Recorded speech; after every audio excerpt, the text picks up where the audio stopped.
and welcome to the Indigenous Projects and Events Speakers Series. I am Natasha Delany, and I'm founder and executive director of Indigenous Projects and Events, which is an Indigenous-owned company that creates powerful spaces for culture, connection, and community impact. One of the heartbeats of our work is the IPE Speakers and Facilitators Bureau, which highlights Indigenous voices, knowledge keepers, and facilitators from across Canada and beyond. Our goal is to connect communities and organizations with authentic educators, leaders, storytellers who inspire learning, growth, and reconciliation in action.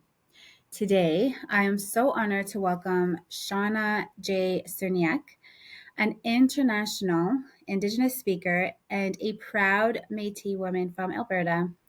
She is also the founder of Every Woman Empowered, a non-for-profit organization dedicated to helping women of all backgrounds step into their personal power through workshops, conferences, and retreats. In 2017, Shawna also partnered with the Edmonton Community Foundation to launch the Every Woman Empowered Endowment Fund, which supports awareness and advocacy for MMIW and her journey as a single mother, as a recovering gamble addict, and as a community leader has shaped her voice into being one of resilience, empowerment, and truth. In 2021, Shauna earned the Alberta Northern Lights Award for her incredible community leadership, and she's spoken across Canada and globally, including the Embassy of Canada in Tokyo, sharing her messages grounded in the 7 sacred teachings, team building, and creating healthy boundaries. So today we'll be exploring Shauna's story.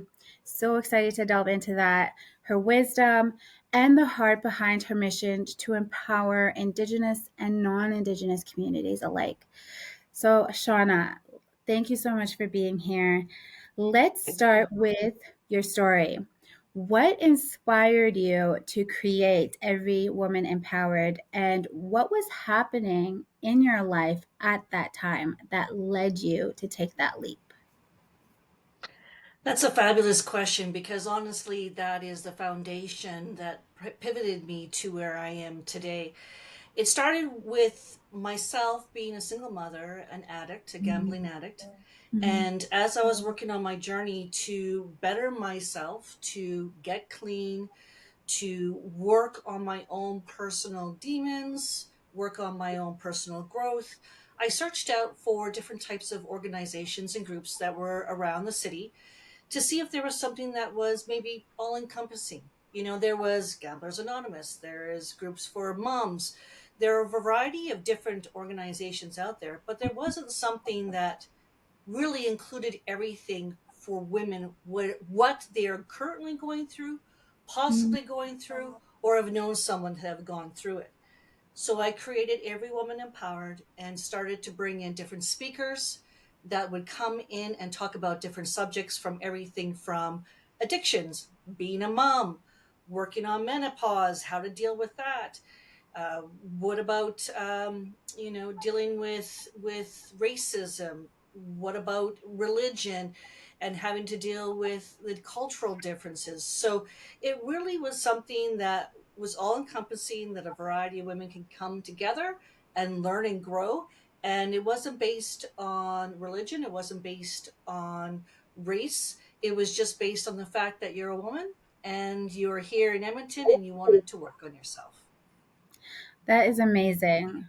So, you often speak on the 7 sacred teachings and the story, Which Wolf Do You Feed? How do you weave these teachings into your presentations, and what impact do you find that they have on your audience? The one that I always get asked for is, which wolf do you feed? And I started this presentation over 10 years ago. The first time I did it was for the Dream Catchers conference here in Edmonton. Mm. for a group of youth all across Canada that came. And the impact was incredible. The response was incredible.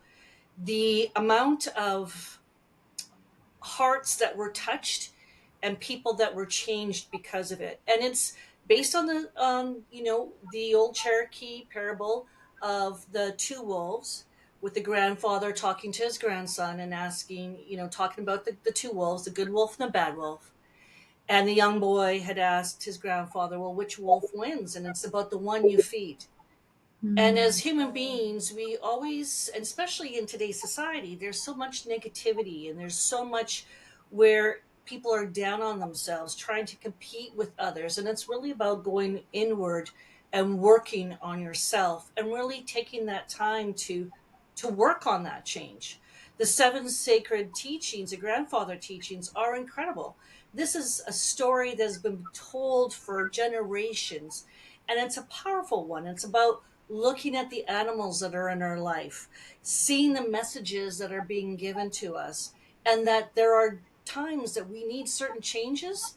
And the grandfather teachings will speak to you, they will come to you when you need to work on these changes. That's super powerful. Um, I want to kind of backtrack a little bit. I would love to hear like your journey growing up and what that looked like. I know that you're Métis in Alberta, but where did you grow up? And were you always connected to culture, or was that something that came later on in life?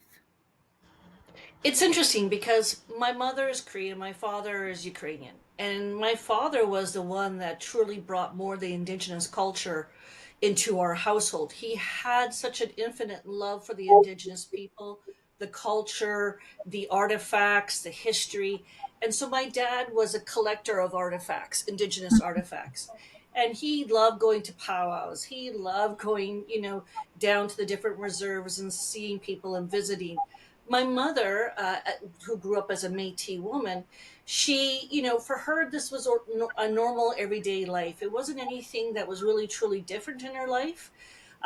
She started to come more into her culture as she got older, and as I started to look within into my culture, she started to join in and look more into it herself. So growing up, it was very different. And I grew up in St. Paul, Alberta. We have quite a few reservations around. There was a lot of racism that was involved. And Mhm. I grew up what I feel is the best of both worlds. I grew up with the indigenous side. I grew up with the Ukrainian side. And to me, I could never understand why people would fight, why there was always this racism. I didn't grow up with that in my household. My parents were very open and loving and caring people. And to have that and to see that, it was just not something that I was used to. So I was always a young advocate of everybody getting along, especially at school. When I'd go visit people on the buses, there'd be catty fights. It was just ridiculous in all Mhm. reality. So growing up that way just kind of opened my eyes that there was always this injustice to the indigenous people. And so as I grew up, I wanted to, in my young 20s, I really wanted to really look into my culture and really embrace it and start to learn more about it. And so I did.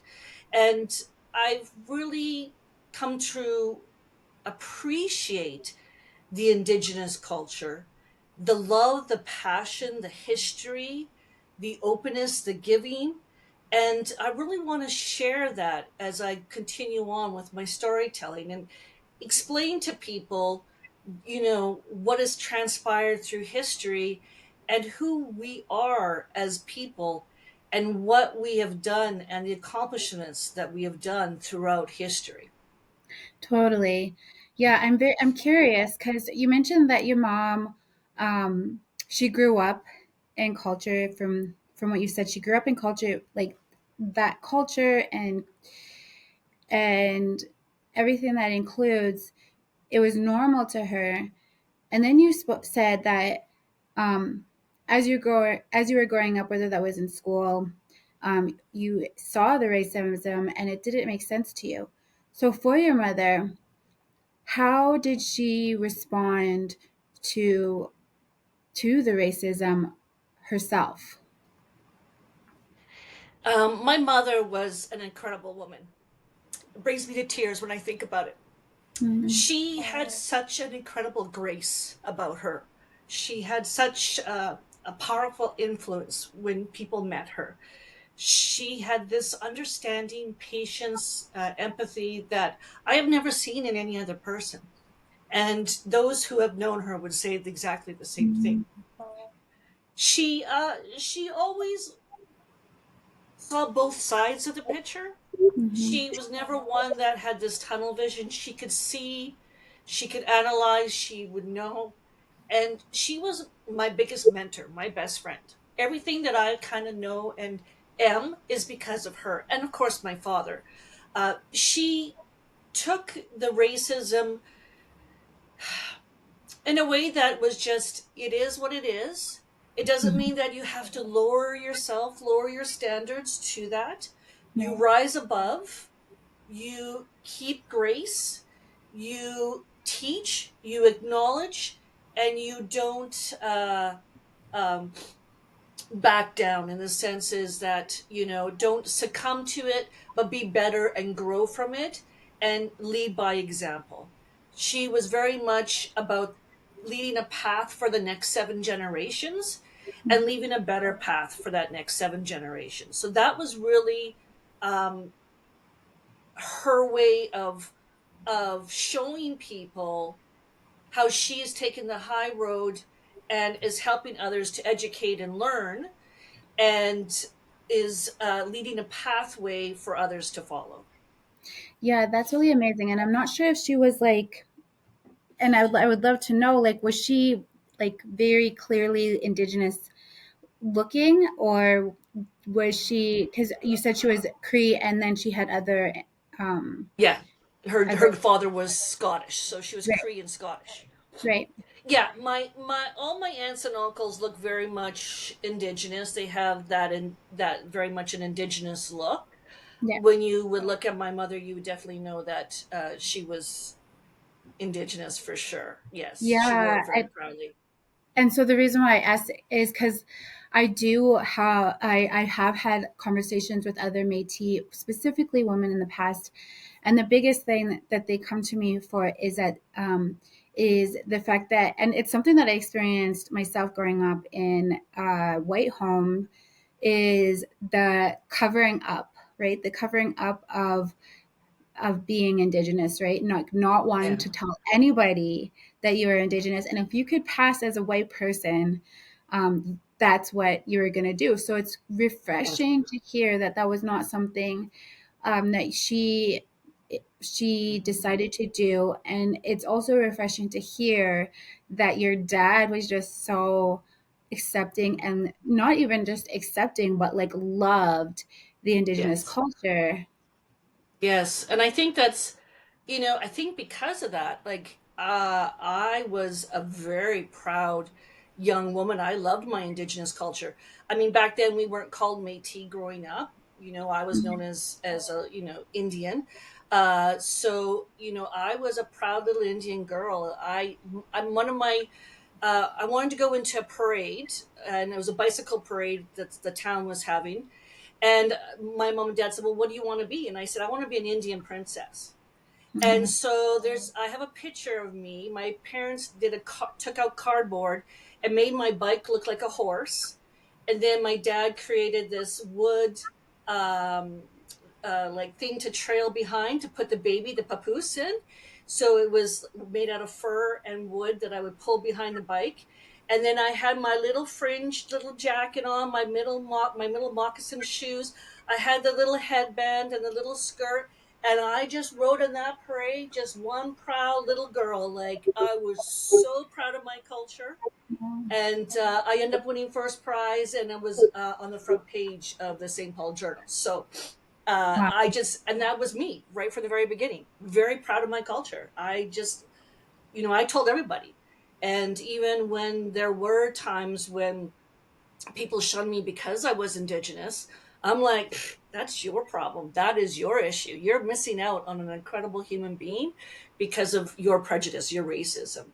And I just raised my head even higher and walked prouder. And I have never looked back on my culture. I am very, very proud to be who I am and to represent the Indigenous people across Canada. I love that so much.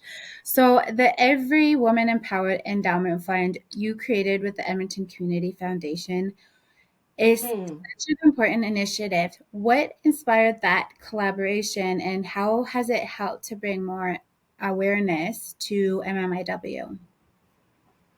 I have a lot of people that I know in the community that do walks, that have lost loved ones, that are very much advocates. They do the marches, and there is nothing wrong with that. We need that visibility.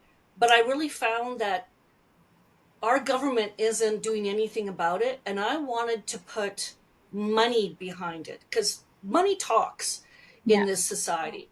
And so I really wanted to create a fund, a charity, where people can donate, where that money is actually going towards searches, towards digs, to finding their loved ones, as well as creating memorials and monuments for those who are no longer with us.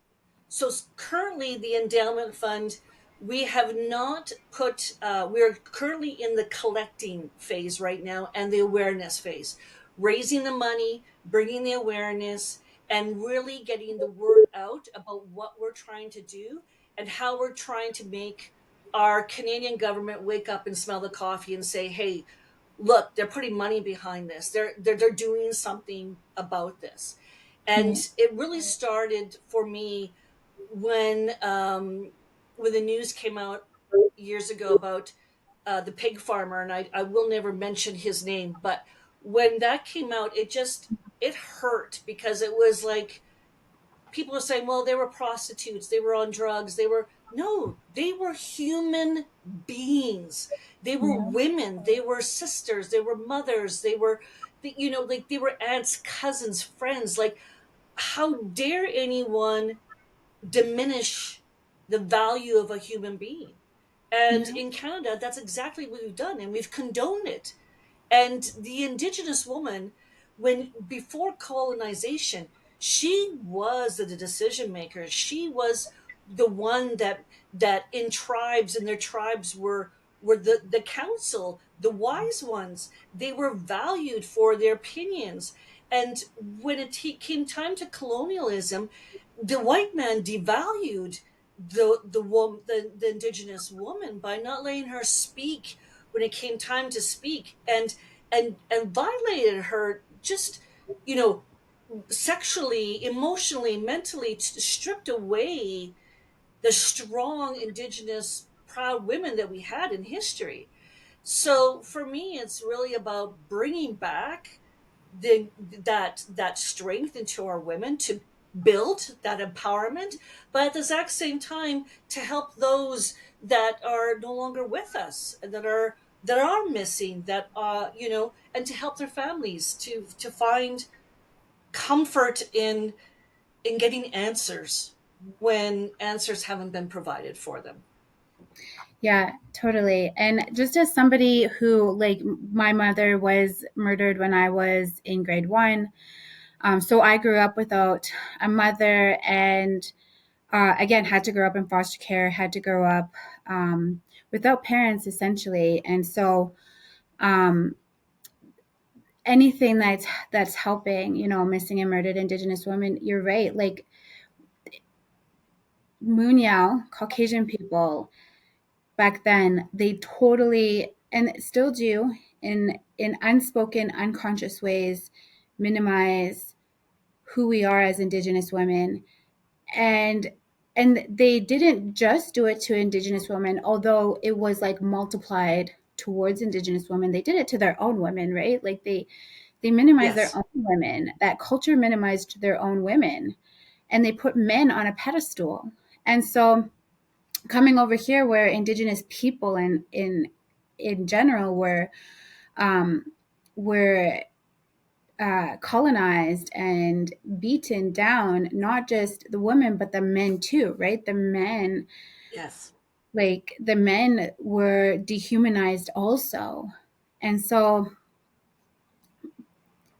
when I think about today and I think about how much change and shifting has happened. Like I'm seeing it in the media, I'm seeing it on social media, and I'm seeing some of the resistance that's happened on the other side, where it's like, well, why does there have to be, like, I just saw a post this morning where because I guess today is Indigenous Veterans Day, celebrating Indigenous veterans, because Indigenous veterans lost their treaty rights if they wanted to go fight for war, right? And it's just recognizing these circumstances that didn't happen for non-Indigenous veterans. And I saw so many comments like, why are we separating? Like, who cares? Blah, blah, blah, blah, blah.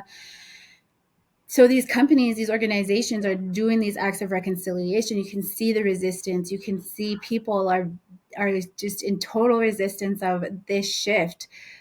But the fact of the matter is that it's happening, and there's really not much that they're going to be able to do about it. No. And finally, it's happening. Like, Yeah. this should have happened decades ago, not today.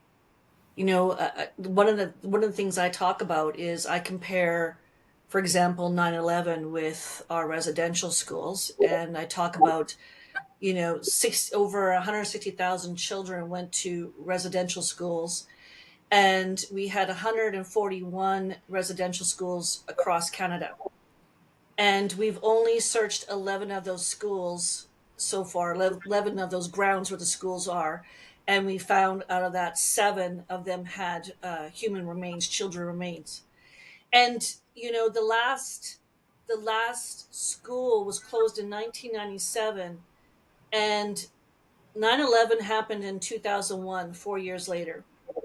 And we would never say to anyone, get over it. That was 9/11. Get over it. That was how many years ago? Move on. We would never say that. But yet we say that for, those who've gone to residential schools, where just 4 years earlier we had this last school closed down, and the Yeah. trauma is still there. Just like Mm-hmm. the trauma is still there for those who have gone through 9/11. There's that generational trauma that will still continue. And the same is happening with our residential schools. And if we're not, like, the amount of money that has been put in for 9/11, if you've ever gone to the monument in New York, they're still searching for human remains to this day. And in fact, I believe it was the spring of this year, they actually were able to finally identify someone from some of the residual from the 9/11 site. And it's actually in where the museum is, behind this huge wall. Nobody can go there, just it's those who are doing the research and the family of the loved ones. But they're still doing research to this day. And here we have 160,000 children that went to school, and we've only searched 11 of these residential sites out of 141. Yeah. Like, what's going on with this? Why aren't we putting that kind of due diligence into finding our children, the ones that are no longer with us? And this is not like, I'm not frowning on 9/11 or whatever. I think that's incredible what they're doing. But when you do this comparison of, you know 2,900 or 20, I think 2,900 people, died on 9/11, and we all know where we were. We all know how we felt. We were all, those who were around, watched on TV, and we still honor it today. But what about our own Canadian history here today, where we are not even doing justice Yeah. for the history of our Indigenous children? Totally. And like, just even going back to missing and murdered Indigenous women, like I'm reading The Five Little Indians right now. I'm almost done, and yeah, it's really hit me to my core, just understanding the things that our grandparents, our kukums, our missions, like they went through when they went to residential schools. That's just as far back as that goes. Like my kukum went to residential school. I'm sure my mushroom went to residential schools, and just seeing how it affected how who they felt they were, right? It affected their own sense of worth and their confidence, and and so when we're thinking about like this lack of respect to Indigenous women, like, oh well, they're just prostitutes or whatever. And it's like, but are you so ignorant to not even try to want to know why? Like, why? Like, really Why is this dig deep happening? and ask why. Yeah, why are these women like in these situations? Like, why is a whole collective of peoples just struggling, right? And instead of being met with like understanding, and there is lots of people that are doing the work, like non-Caucasian, and because I've worked with lots of them that are doing the work, they are doing the research, they are going to the point of truly deeply understanding, coming to that Right. understanding level. But there's so many that are just like just judgmental and making these assumptions and thinking the same thoughts and this making the same judgments that they've been making for such a long time. And that just goes Yes. to the like the intellect, you know, of these kind of people. Like, you should be doing the research. If you are such an intellectual people, then do your research and educate yourself and learn if that's something that you are such experts on. It's interesting that you say that because people are quick to assume, quick to judge, quick to very much give their opinion without taking that time to do the education process of it. And it's very exciting for me when I meet those type of people. I love those type of people because there is nothing better than for me to educate them. I have their captive audience and now I get to educate them. And I've had people come up to me say, wow, I was wrong. Like, Mhm. wow, I was racist. I was, opinionated and narrow minded. And it's, it takes a big person to be able to admit that. And Totally. I always tell them, thank you. I always tell them, thank you. I'm not here to put you down Hmm. because that's how you thought. Yeah. That comes again from To your learn. childhood or whatever the situation is. Yeah. I'm just coming to you now with truth, Yeah. and and I'm letting the truth speak for itself. And that's where people don't get so ruffled. Their feathers don't get ruffled and get defensive and want to attack. Yep. Instead, Yep. they're like, "Oh, wait a second. There's something here. Maybe I should listen to. This is the truth." And I am not someone that has lost someone. Have had someone lost. I am not someone that went to residential school, so I cannot tell their stories. That's not me. I'm not going to tell someone else's story, but I will tell you the effects of trauma, the effects of generational trauma. I will talk about history. I will share our storytelling, and I will try to do my best to help educate you. That's what I'm trying to do. And it just, if we can just get more people to become more aware of the injustices that are going on and become allies and take action, then, if that's just one person, then I'm doing my job. Totally. And I love that so much. So speaking on that, what are what are the type of events that you speak at? What do you have coming up for you? And what are the subjects that is your areas of expertise? Well, I've spoken at schools. I have spoken at conferences. I basically, there's nothing that I won't speak at. Let's just put it this way, because to me, sharing the stories is very important to me. I was gifted with the ability of storytelling, and that is something that I will continue till the day I die. I've been asked from a lot of different organizations across Canada, United States, Japan, where they've just wanted me to share what the history of Canada is, or maybe on certain topics, MMIW, Yeah, residential schools. But where I feel I truly shine is when I get in front of youth and talk about empowerment. I talk about, which wolf do you feed? And I get to see that visible change. I always share my information for people to contact me afterwards. So I do get a lot of calls after from the youth, just sharing their own personal experiences or how it's made them feel. And there's nothing better than that.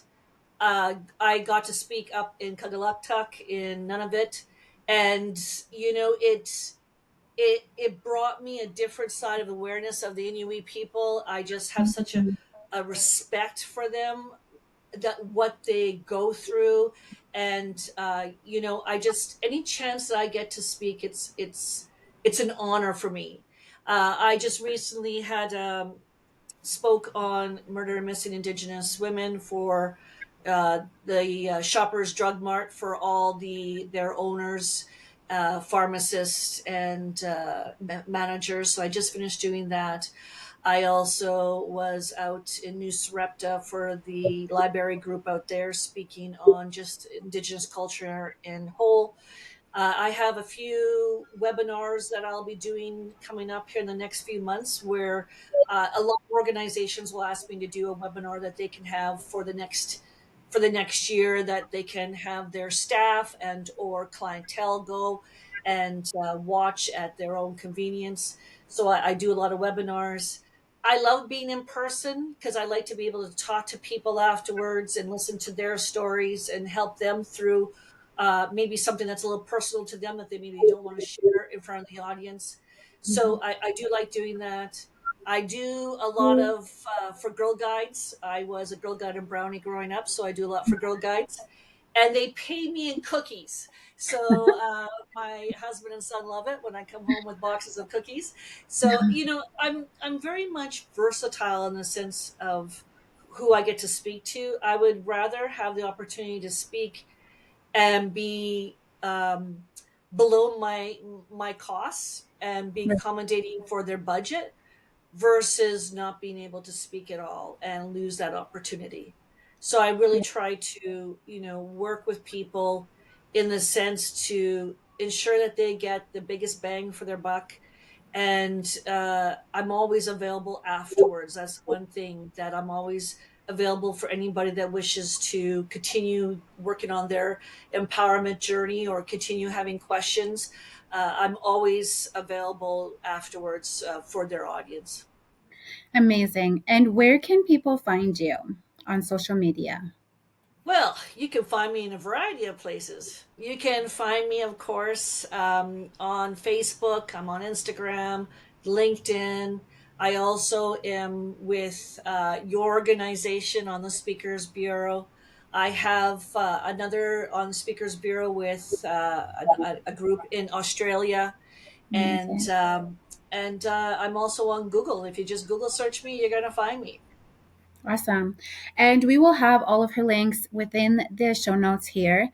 If there's any other publishings or other links that you would like to share with us, Shauna, and the audience, please do so, and I will add them to the speaker notes. So check the speaker notes. And thank you again for joining us, for joining me and having this conversation. I very much enjoyed it. Please like, share, and subscribe to hear about more amazing speakers like Shauna. And I hope that you all have an amazing day. Hi, hi. Hi, hi. Okay.